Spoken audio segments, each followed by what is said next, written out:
but we just want to get visuals for our viewers of the moment really when tragedy struck. This is the CCTV footage that has been accessed exclusively by your channel. You can see in this video there it's a suspension bridge. So there are many people that are trying to perhaps have a joyride on it, trying to move those suspended bars, and that's really when the bridge gives way. All of those people that were on that bridge plunge into the river below it. They stood absolutely no chance as those wires gave way and the bridge collapsed. You can see those people there on that bridge trying to hold on, some trying to make the suspension bridge move. Perhaps that gave way to the bridge. But there you see, it is the moment when tragedy struck in Morbi town yesterday at about 6:30 p.m. And this is the CCTV footage. This is the footage, in fact, that we have accessed for you of the actual moment when it happened. Now, Siddhant, from what eyewitnesses have been telling you and my colleagues, Janak also, is that there were way more people than there should have been at the time when the bridge collapsed. From the video that we have just accessed, it looks like there was also some sort of attempt that was being made by the people that were on that bridge to perhaps move that bridge, see if the suspension really held together. Unfortunately, it didn't. Well, yes, in fact, many of the eyewitnesses have also confirmed this to me, that there were some boys on the bridge, and they were in a way trying to play with the cable of the bridge, and they were trying to check the fitness of the bridge. In fact, this morning I spoke to a boy at a hospital, and right now I did speak to Lalji, who lives nearby. He also confirmed the same, that there were some boys who were checking the fitness of the bridge, and that could be one of the reasons that bridge got collapsed. Now CCTV footage has come out, so there are two main reasons prima facie which are being established. Poonam, A, that some boys were checking the fitness of the bridge, they were playing with the cables. Second, that bridge was overloaded, and in fact more than 600 tickets were issued yesterday when the capacity of the bridge is only 150 to 200. So these are the two main points right now. But again, no, even if the boys were playing with the cables or they were jumping on the bridge, then accountability is of the private company also, that they should have made a bridge stronger when they have renovated it, and also the staff at this site, those who collect money, that they shouldn't have allowed so many people at the same time onto the bridge, because that ultimately caused this unfortunate incident. Back to you. Absolutely, and as we are bringing to our viewers, these visuals that are on your screens are of the moment when tragedy struck yesterday. This is at about 6:30 p.m. is when that bridge collapsed. About 400 people or so were on that bridge the moment this happened. That's what eyewitnesses have recalled to CNN News 18. This definitely is a man-made tragedy. Who exactly is responsible? Who will pay the price for it? That is something that we will continue to ask until action is taken against the guilty.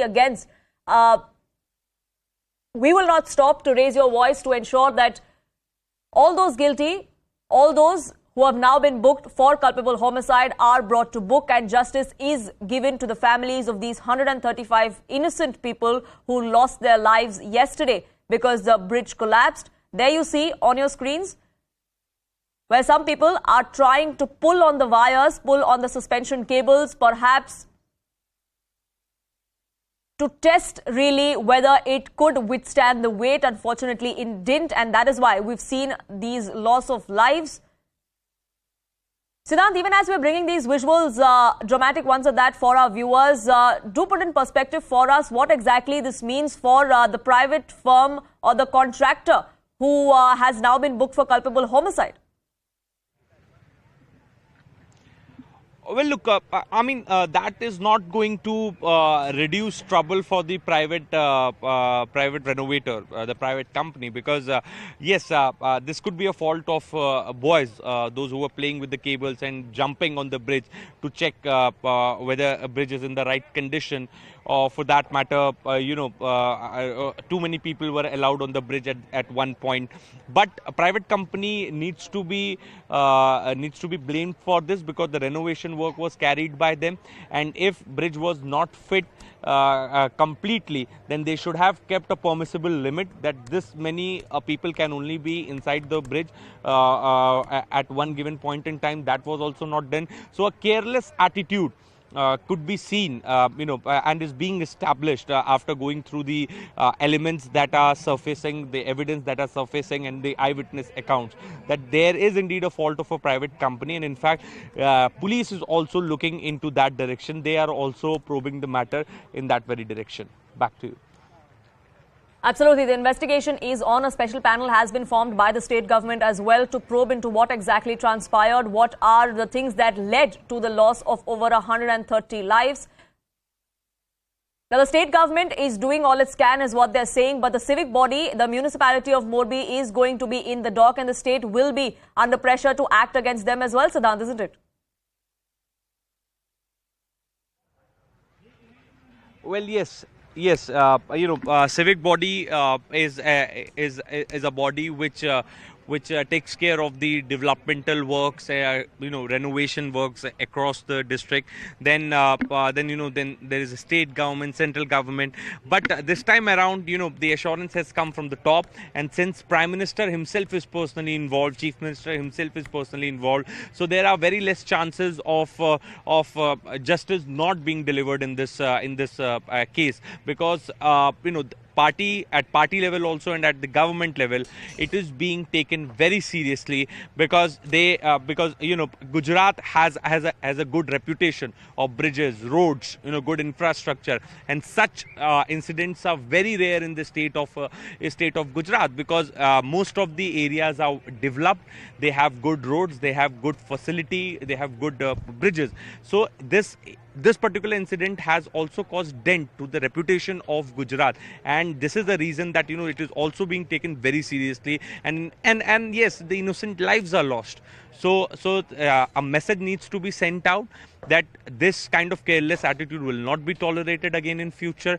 For that purpose only, SIT has been formed. The police has also have been instructed to take the action and book the culprits, and the ex gratia amounts will be deposited in 24 hours time.